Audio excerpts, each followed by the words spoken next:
इस कहानी की शुरुआत होती है सुनसान रेगिस्तान से, जहाँ पर दूर दूर तक कोई भी घर नहीं है, यहाँ तक कि कोई इंसान भी नहीं है। इस इलाके में सिर्फ एक ही घर है और वो घर है रघु का, जो कि रेलवे का एक गेटमैन है, जिसका काम ट्रेनों को हरी झंडी दिखाना होता है। लेकिन इस पटरी से सिर्फ 3 ही ट्रेनें गुजरती हैं और उनकी टाइमिंग रघु को बहुत अच्छे से मालूम है, क्योंकि रघु ये काम पिछले 10 सालों से करता आ रहा है। पिछले 10 सालों से रघु ने ना तो किसी इंसान को देखा है और ना ही उसने किसी इंसान से बात की है। अब एक दिन जब रघु ट्रेन को हरी झंडी दिखा रहा होता है, तभी उसकी नजर पड़ती है कि ट्रेन से कोई लड़की कूद चुकी है, जिस वजह से वो पूरी तरह से जख्मी और बेहोश हो चुकी है। इसीलिए रघु उस लड़की को कंधे पर उठाकर अपने घर ले आता है। रघु के लिए ये बहुत बड़ी बात है, क्योंकि पिछले 10 साल से उसने किसी भी इंसान को नहीं देखा था और आज 10 सालों के बाद उसने किसी इंसान को देखा है। इसीलिए वो उस लड़की को छूने की कोशिश करने लगता है, लेकिन तभी अचानक से उस लड़की को होश आ जाता है और वो रघु को देखकर पूरी तरह से डर जाती है। लड़की यहाँ पर अपना नाम चैताली बताती है। रघु से कहता है कि तुम ट्रेन से गिर गई थी, इसीलिए मैं तुम्हें उठाकर यहाँ पर ले आया, क्योंकि बाहर बहुत ज्यादा धूप थी और तुम बीमार पड़ सकती थी। रघु से पूछता है कि आखिर तुम ट्रेन से कैसे गिरी। चैताली बताती है कि वो अपने हस्बैंड के साथ सफर कर रही थी। जब वो टॉयलेट की तरफ गई तो वहाँ 2 लोग लड़ रहे थे और जब मैं उनके बीच में आई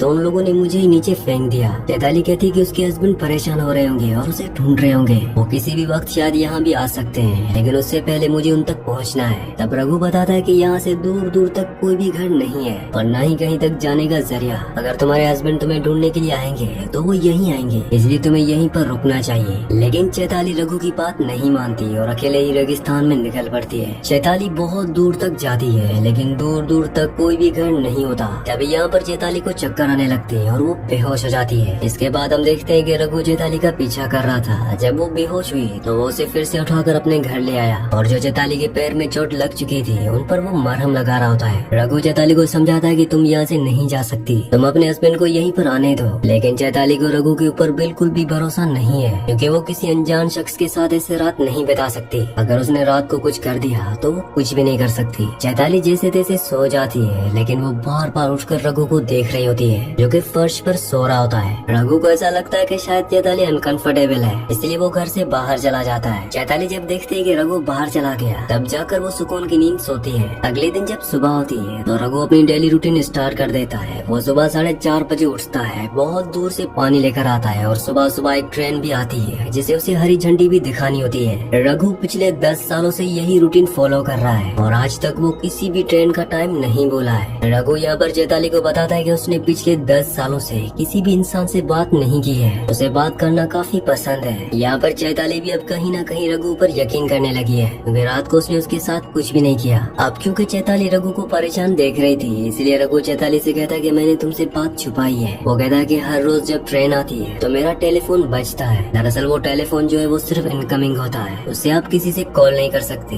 जो कॉल आते हैं आप सिर्फ उनसे ही बात कर सकते हैं। तो अगली बार जब ये टेलीफोन बजेगा तो मैं उन्हें तुम्हारे बारे में बता दूंगा, जिससे तुम्हारा हस्बैंड जो है वो तुम्हें आसानी से ढूंढ लेगा। अब कुछ ही देर के बाद वो टेलीफोन बज पड़ता है और जब रघु उन्हें चैताली के बारे में बताने वाला होता है कि तभी चैताली अचानक से वो कॉल काट देती है। चैताली बताती है कि उसे ट्रेन से फेंका नहीं गया था, बल्कि वो खुद ट्रेन से कूदी थी, क्योंकि वो अपने हस्बैंड से भाग रही थी। वो एक साइकियाट्रिस्ट है और उसी ने उसके हस्बैंड का इलाज भी किया है। इसके बाद चैताली अपने फ्लैशबैक की स्टोरी बताना शुरू करती है। वो बताती है कि कुछ साल पहले सिंचू नाम का एक पेशेंट मेरे पास आया, जो कि काफी डिप्रेशन में था, क्योंकि उसकी वाइफ ने सुसाइड कर लिया। ये सदमा संजू बर्दाश्त नहीं कर पाया और वो सदमे में चला गया, जिस वजह से वो डिप्रेशन से बाहर ही नहीं आ पा रहा था। इसलिए चैताली ने उसका इलाज किया, लेकिन ये ट्रीटमेंट इतना इजी नहीं था। दरअसल ये चैताली का पहला केस था, इसलिए उसने बहुत ज्यादा टाइम सिंचू को दिया। धीरे धीरे सिंचू नॉर्मल होने लगा और चैताली और सिंचू दोस्त बनने लगे। और अब क्योंकि चैताली ने सिंचू को बहुत ज्यादा टाइम दे दिया था और सिंचू भी पूरी तरह से ठीक हो गया था, तो ये दोनों एक दूसरे को पसंद करने लगे। कुछ दिनों के बाद इन दोनों ने एक दूसरे से शादी कर ली। चैताली के फैमिली मेंबर्स बिल्कुल भी ये नहीं मान रहे थे, क्योंकि सिंचू एक पागल है और वो कभी भी वापस अपनी हालत में जा सकता है। लेकिन चैताली उनकी बात नहीं मानती और सिंचू से शादी कर लेती है। उनकी शादी के कुछ टाइम बाद ही सिंचू ने अपना रंग बदल लिया। वो चैताली के साथ ऐसा बिहेव करने लगता कि वो पागल हो गया है, साथ ही वो उसे मारता भी था। सिंचू की ये डेली रूटीन प्रिंट बन चुकी थी। वो रोज नशे और ड्रग्स करता और अपनी वाइफ चैताली को मारता। चैताली भी उससे पूरी तरह से परेशान हो चुकी थी। इस तरह से सिंचू चैताली की जिंदगी खराब करने लगा था। वीडियो में आगे बढ़ने से पहले एक जरूरी अनाउंसमेंट, अगर आप साइफाई, सर्वाइवल और हॉरर मूवीज के शौकीन हैं, तो हमारे दूसरे चैनल को सब्सक्राइब कर लीजिए, क्योंकि वहाँ पर हम हॉरर और साइफाई मूवीज अपलोड करते हैं। तो आप सबसे रिक्वेस्ट है कि जल्दी से जाके हमारे दूसरे चैनल को सब्सक्राइब कर लीजिए। चैनल का लिंक नीचे डिस्क्रिप्शन में है। अब कहानी प्रेजेंट में आती है, जहाँ पर चैताली अब रघु के ऊपर भरोसा करने लगती है, इसीलिए वो नहाने के लिए जाती है। रघु बहुत दूर से पानी लेकर आया था और जब चैताली नहा रही होती है तो रघु चुपचाप से देखने लगता है। जब चैताली नहा कर अंदर आती है तो रघु उसे अपने कपड़े देता है और उसे पूछता है कि तुम्हारे पीठ पर जो चोट का निशान लगा है वो कैसे लगा। चैताली समझ जाती है कि रघु उसे नहाते हुए देख रहा था। वो बताती है कि ये चोट का निशान भी उसके हस्बैंड ने ही दिया है। जिसके बाद वो अपने फ्लैशबैक की स्टोरी को आगे बढ़ाते हुए बताती है कि उसने बहुत दिन तक सिंचू का टॉर्चर झेला, लेकिन एक दिन उसे सिंचू की डायरी मिल गई जिसमें उसने सब कुछ लिखा था। उस डायरी को पढ़ने के बाद चैताली को पता चलता है कि सिंचू की वाइफ ने सुसाइड नहीं की थी, बल्कि सिंचू ने ही अपनी वाइफ को मारा था और साथ ही उसने हॉस्पिटल की एक नर्स को भी मारा था, जिसके बारे में भी उसने उस डायरी में लिखा था। लेकिन तभी वहाँ पर सिंचू आ जाता है। वो चैताली को डायरी पढ़ता हुआ देख लेता है और वो उसे बहुत मारता है और पुलिस से बचने के लिए सिंचू चैताली को अपने साथ ट्रेन से कहीं ले जा रहा होता है और इसी बीच चैताली ने ट्रेन से जंप लगा दिया था। इसके बाद कहानी प्रेजेंट में आ जाती है। चैताली ने अपनी सारी कहानी बता दी होती है। ये सारी स्टोरी सुनने के बाद रघु कहता है कि तुम्हारी और मेरी स्टोरी जो है वो एकदम सेम है। मेरा भी इस दुनिया में कोई नहीं है और तुम्हारा भी। हम आराम से यहाँ पर जिंदगी जी सकते हैं। लेकिन चैताली को समझ में नहीं आ रहा होता कि रघु आकर कहना क्या चाहता है। तभी ट्रेन का टाइम हो जाता है और रघु झंडी दिखाने के लिए चला जाता है। इसके बाद चैताली रघु का हाथ पटाने लगती है। वो उसके लिए खाना बनाती है और उसके रूम की साफ सफाई भी कर देती है। तभी चैताली के हाथ कुछ ऐसा लग जाता है कि वो पूरी तरह से हैरान रह जाती है। उसे न्यूज़पेपर की कुछ कटिंग मिलती है जिसमें लिखा हुआ था कि एक शख्स 4 लोगों को मारकर फरार हो गया था और चैताली को यहाँ पर ये बात भी पता चल जाती है कि रघु ने किसी दूसरे रघु की आइडेंटिटी चुराई है, जो कि पहले इसी लेवल क्रॉसिंग पर गेटमैन के रूप में काम किया करता था। ये सारी चीजें जानने के बाद चैताली रघु की तरफ चाकू लेकर बढ़ती है, लेकिन तभी यहाँ पर रघु चैताली से कहता है कि तुम्हें डरने की कोई जरूरत नहीं है, मैं तुम्हें सारी सच्चाई बताता हूँ। जिसके बाद रघु की स्टोरी फ्लैशबैक में जाती है और वो अपनी स्टोरी बताने लगता है। वो बताता है कि मेरी माँ ने मेरे लिए एक लड़की पसंद की थी और पहली मुलाकात में उसने उस लड़की को अपनी सारी सच्चाई बता दी। मैंने उसे बताया कि मैं एक लड़की से प्यार करता था, लेकिन उस लड़की ने मुझे धोखा दे दिया और एक अमीर आदमी से शादी कर ली और जिस लड़की से मैं शादी करने वाला था उसका कोई बॉयफ्रेंड नहीं था और वो भी मुझसे शादी करने के लिए मान जाती है। जिसके बाद मेरी शादी हो जाती है और कुछ 1 महीने के बाद मेरी वाइफ अपने एक कजिन को बुला लेती है। वो इसीलिए क्योंकि मेरे कुछ खेत थे जहाँ पर काम करने के लिए मुझे बहुत मेहनत लगती थी, इसीलिए मेरी वाइफ ने अपने कजिन को यहाँ पर काम करने के लिए बुला लिया। कुछ टाइम के बाद मैं एक बच्चे का बाप बन गया और कुछ सालों के बाद हमारे 2 बच्चे हो चुके थे। इसके बाद मेरी वाइफ ने मुझसे कहा कि मुझे और बच्चे नहीं चाहिए, इसलिए तुम अपनी नसबंदी करवा लो। तो मैं अपनी वाइफ की बात मानते हुए अपनी नसबंदी करवाने के लिए एक डॉक्टर के पास चला जाता हूँ, लेकिन डॉक्टर ने मुझे बताया कि तुम्हें नसबंदी कराने की जरूरत नहीं है क्योंकि तुम बाप बन ही नहीं सकते हो। ये बात सुनकर मैं पूरी तरह से हैरान हो गया। इसके बाद जब मैं अपने घर पहुँचा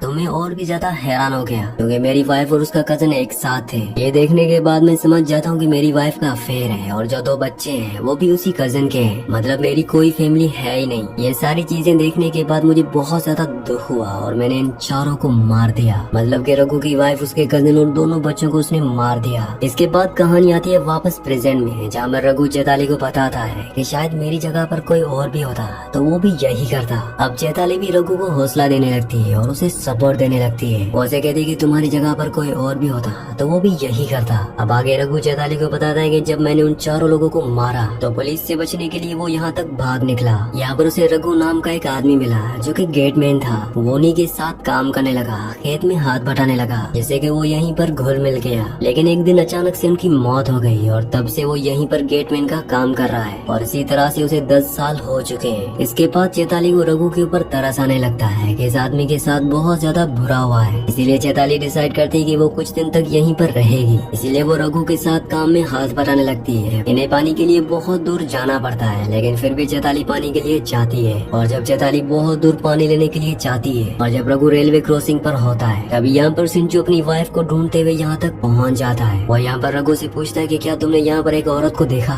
रघु साफ साफ मना कर देता है। वो कहता है कि उसने किसी भी ऐसी औरत को यहाँ पर नहीं देखा है। यहाँ पर सिंचू बताता है कि उसकी वाइफ का ट्रीटमेंट चल रहा है, वो पूरी तरह से पागल है। उसका नाम शिखा है और वो अपने मन से ही उल्टी सीधी बातें बताने लगती है और कहने लगती है कि मैं एक डॉक्टर हूँ। अगर शिखा किसी के साथ रह रही है तो उसे जानलेवा खतरा भी हो सकता है। अगर तुमने उस लड़की को देखा है तो मुझे बता दो। मेरी वाइफ शिखा का इलाज चल रहा है और मेरा नाम डॉक्टर सिंचू है। ये सारी बातें सुनने के बाद यहाँ पर रघु को यकीन नहीं हो रहा था कि आखिर वो किसके ऊपर भरोसा करे और किसके ऊपर नहीं। ये सारी बातें सुनने के बाद रघु फौरन उस जगह पर जाता है जहाँ पर चैताली पानी के लिए गई थी। रघु से कहता है कि ये शिखा कौन है। वो समझ जाती है कि उसका हस्बैंड सिंचू यहाँ पर आ चुका है। यहाँ पर चैताली उसे समझाने की कोशिश करती है कि शिखा जो है वो उसकी वाइफ का नाम है और उसकी वाइफ को वो मार चुका है। जैसा तुम्हें उसने मनाया है उसी तरह से वो सबको मना लेता है और मेरे बारे में पता कर लेता है और अगर मैं उसके पास गई तो वो मुझे मार देगा। यहाँ पर रघु को उसके ऊपर भरोसा तो नहीं हो रहा होता, लेकिन कहीं ना कहीं चैताली भी ये बात समझ चुकी है। इसीलिए चैताली कहती है कि हम एक काम करते हैं, हम लोग पुलिस को बुला लेते हैं। लेकिन रघु फौरन मना कर देता है। वो कहता है कि पुलिस यहाँ पर नहीं आएगी क्योंकि रघु खुद भागा हुआ एक मुजरिम है। तो अब वो दोनों वापस जाते हैं जहाँ पर सिंचू चैताली को अपने साथ वापस ले जाने लगता है। जाते जाते चैताली यहाँ पर रघु से कहती है कि मैं तुम्हारे साथ कुछ वक्त बिताना चाहती थी लेकिन तुम तो मुझे समझे नहीं। ये सारी बातें सुनने के बाद रघु सिंचू से कहता है कि तुम अपनी वाइफ को मार ही दोगे, उससे अच्छा तुम अपनी वाइफ को मुझे ही दे दो ताकि हम खुशी खुशी से इस जगह पर रह सके।